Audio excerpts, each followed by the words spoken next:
If you like action-packed beat-em-ups, Ninja Gaiden probably rings a bell. The arcade version was a Double Dragon clone released by Tecmo in 1988. It featured a ninja and his shadow clone tearing up the USA in one of the campiest smackdowns of its time, which inspired a trio of famous cinematic platformers on the NES. Most gamers are familiar with those, but I bet you didn't know that Arcade Ninja Gaiden got a pseudo sequel that was forgotten in the chasm of obscurity. Wild Fang, also known as Tecmo Night in the United States, released into the wild in 1989. It's instantly memorable before you even begin playing the game. Most arcade games in the late 80s had demonstrations that either showcased raw gameplay to get straight to the point, or had elaborate animations to lure you in with cool cutscenes. Ninja Gaiden opted for the latter as it shows Ryu Hayabusa striking down Jason Voorhees as a lightning storm rages over New York City. So, what does Wild Fang open with? Oh my gosh!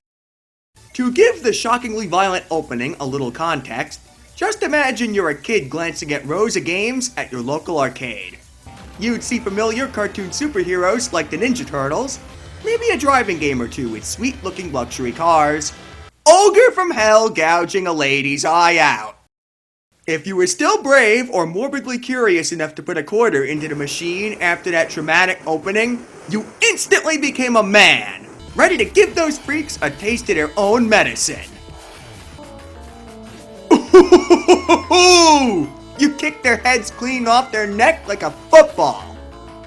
If you're not doing that, you're piggybacking off their shoulders to bash their brains against their skulls until they give up the ghost.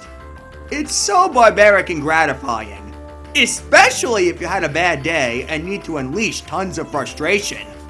Best of all, nothing was censored when Wild Fang left the land of the rising sun, meaning there was plenty of meat to chop for everyone and all was right in the world.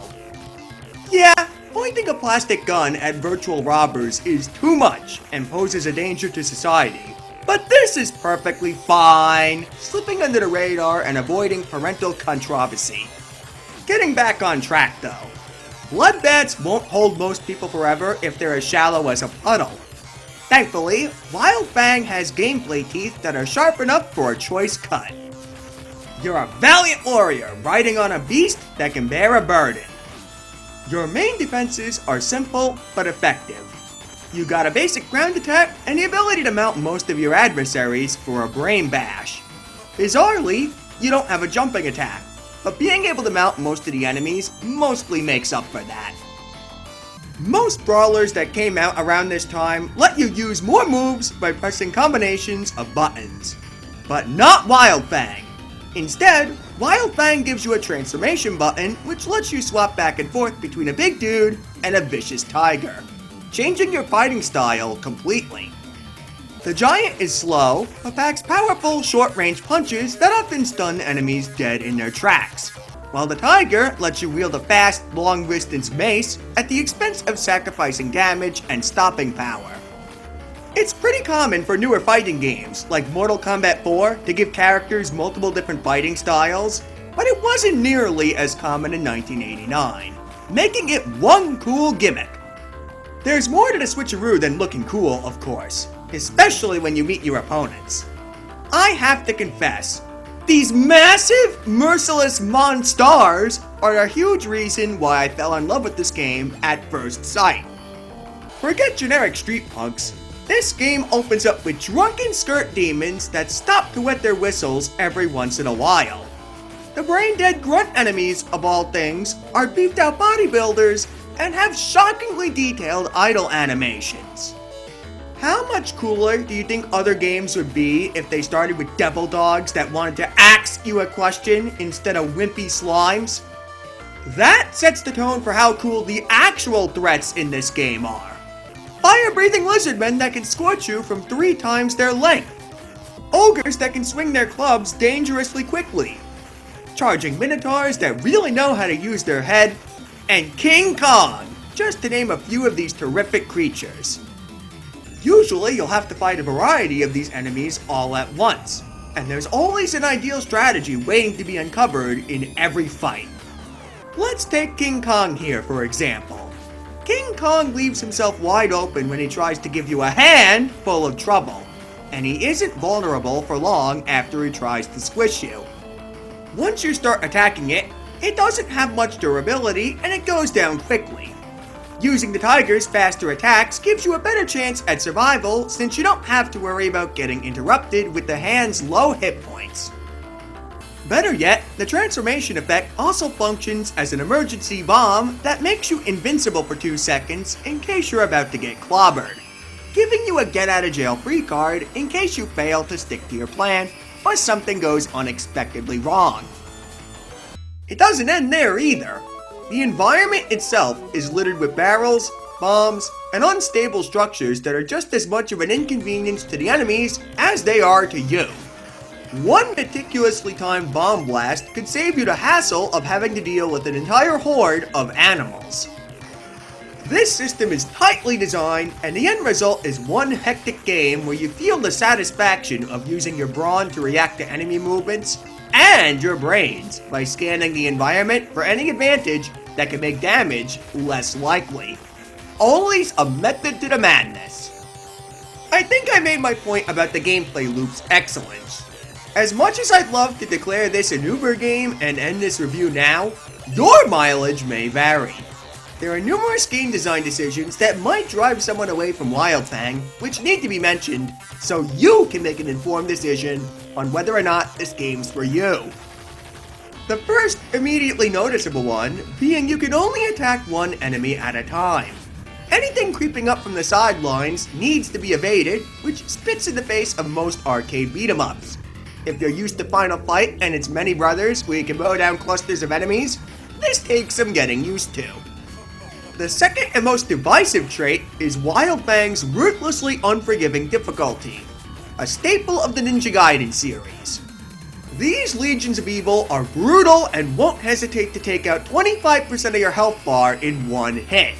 I believe the damage is so high to compensate for every trap and enemy being fair and possible to overcome without taking any damage. This is an arcade game, not a charity.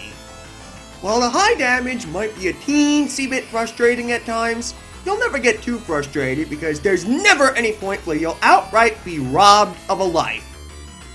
The game could have easily pulled a fast one with some of these traps to instantly kill you, but it's nice enough to give you a full second to get out of the way if a sinkhole opens underneath you. You can do more proficiently to rule the battlefield. Surrounded on a teensy ledge and in grave peril of being knocked into the abyss, give those mutts the slip and run away to live another day. Or, if you're feeling extra confident, try to turn the tables and knock them into the pit instead. Enemies follow the same rules you have to follow and are just as susceptible to instant death hazards as I mentioned earlier. This firmly puts Wild Fang into the challenge seeker niche. God of War this isn't. You will get your ass handed to you as you learn to make the best of all these scenarios. But by the time you emerge victorious, you'll feel like an honest-to-goodness barbarian god, leaving nothing standing in your path. You're putting more investment into the journey for a greater payoff at the destination, like going on a hike versus climbing a mountain.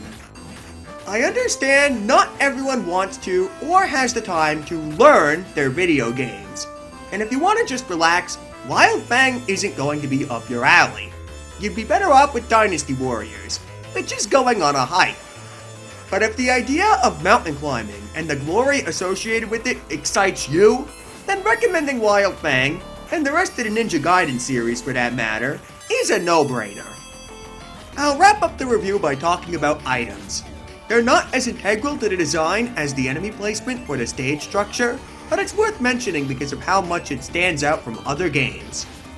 Fallen foes drop numerous bonuses and power-ups throughout the game, ranging in usefulness from extra points, extra health, to a mother-hucking dragon transformation that makes you completely invincible for 20 seconds. But these are never guaranteed at any point throughout your adventure. You are always given an extra life by the tan lizard man next to the bomb on stage 2, and your health is mercifully restored after you finish a stage. But other than that, the frequency of extra health is completely and utterly up to chance. It's actually not bad since the randomization can create a lot of butt-clenching moments where you're down to your last leg, only to be blessed by multiple health power-ups in a row after barely dodging disaster, putting you back on track and giving you that much-needed sigh of relief in tense situations. It's just weird compared to the norm. Again, going against trends set by other games like Vigilante and Final Fight. My final verdict for Wild Fang is an A, if you don't mind putting up with a learning curve. I sincerely hope this game makes it onto PlayStation 4 and Nintendo Switch one day, because the only way to play it right now is by going to the Forbidden Game Warehouse with every game ever made in it. Hope you enjoyed the video. I'll be sure to keep them coming as long as you smash that subscribe button.